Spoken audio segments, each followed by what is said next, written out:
ระบบการเงินโลกและวิธีเอาตัวรอดจากเกมการเงินขาทาส EP 22ทางออกจากเกมการเงินยุคแห่งการพิมพ์เงินแบบบ่มีลิมิตเกมการเงินยุคปัจจุบันได้บีบให้พวกเขาจำเป็นต้องลงทุนแต่การลงทุนควรลงทุนในสิ่งที่ถูกต้องเท่านั้นและพวกเขาจะรู้ได้แนวใดว่าการลงทุนแบบใดจึงจะถูกต้องและบ่มีความเสี่ยงหรือการลงทุนในที่นี้หลายๆคนคงคิดว่าเป็นการลงทุนแบบเอาเงินเข้าในระบบแล้วก็เทรดตามตลาดที่มีกราฟเต็มหน้าจอนั่นก็บ่แม่นแบบนั้นเสมอไป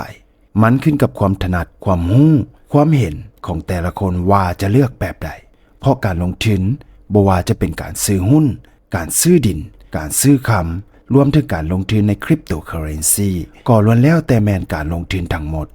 แต่การลงทุนที่แท้จริงควรเป็นการลงทุนในทรัพย์สินที่รักษามูลค่าของตัวมันเองได้แท้ๆถึงเวลาจะผ่านไปโดนปานใดหรือจะพบกับการผันผวนของตลาดหลายปานใดทรัพย์สินนั้นก็ต้องยังคงมูลค่าเดิมไว้ได้หากท่านได้ติดตามและฟังพอดแคสต์ระบบการเงินโลกและวิธีเอาตัวรอดจากเกมการเงินขาทาสมาแต่ต้นท่านจะรู้ได้เลยว่าแม่นสินทรัพย์ใดที่อยู่มาหลายกว่าพันปีและยังคงรักษามูลค่าได้จนถึงปัจจุบันนี้นั่นก็คือคำนั่นเองส่วนตัวข้าพเจ้าบ่สามารถบอกได้ดอกว่ามื้ออื่นหรืออาทิตย์หน้าหรือเดือนหน้าคำจะมีราคาหรือมูลค่าเพิ่มขึ้นแต่ข้าพเจ้ามั่นใจได้เลยว่าอีก10ปีหรือ20ปีข้างหน้าคำจะมีมูลค่าสูงขึ้นกว่าราคามื้อนี้อย่างแน่นอนเป็นอย่างจึงต้องวางกรอบเวลาดนแท้กับการลงทุนเพราะการลงทุนที่แท้จริงเป็นการเอาชนะเงินเฟ้อโดยมีกรอบเวลาเป็นตัวตัดสิน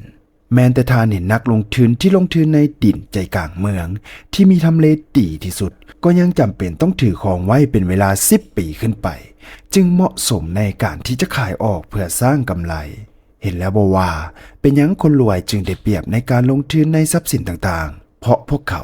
มีเงินเพียงพอที่จะซื้อและบ่ได้เดือดร้อนที่จะขายทรัพย์สินนั้นในเวลาอันไกลจึงเฮ็ดให้พวกเขาสามารถถือครองทรัพย์สินนั้นไปได้ดนจนกลัวพวกเขาจะเห็นว่าทรัพย์สินนั้นจะสามารถสร้างกำไรอันมหาศาลให้แก่พวกเขาเวลานั้นเองพวกเขาจึงขายมันและเพิ่มการลงทุนในทรัพย์สินใหม่ในอัตราทวีคูณขึ้นไปเรื่อยๆสรุปง่ายๆก็คือการลงทุนหากไผ่มีความอดทนสูงพอหรือถือครองทรัพย์สินที่ลงทุนได้ดนพอดนกว่าคนอื่นนั่นก็เป็นโอกาสที่จะประสบผลสำเร็จหลายกว่าและรวยกว่านั่นเองเกมการเงินแบบนี้นั่นแหละที่เฮ็ดให้ระยะห่างระหว่างคนรวยกับคนทุกข์นับมือนับห่างกันหลายขึ้นหมายความว่าคนรวยก็ยิ่งรวยขึ้นกงกันข้ามคนทุกข์ก็ยิ่งทุกข์ลงเรื่อยๆแต่ก็บ่ได้หมายความว่าตอนนี้พวกเขายังบ่รวยแล้วจะรวยบ่ได้คือพวกเขาเพียงแต่เฮามีแนวคิดแบบคนรวยศึกษานำพวกเขาแล้วนำมาปฏิบัติอย่างมีวินัยเริ่มจากน้อยหาใหญ่พวกเขาก็สามารถรวยได้คือกันกลยุทธ์การใช้พลังของดอกเบี้ยทบต้นก็เป็นอีกหนึ่งกลยุทธ์ที่สวยให้ทานรวยขึ้นได้ซึ่งจะเป็นแนวใดนั้นมาติดตามกันใน EP ต่อไปกันเลยแต่ก่อนจะไป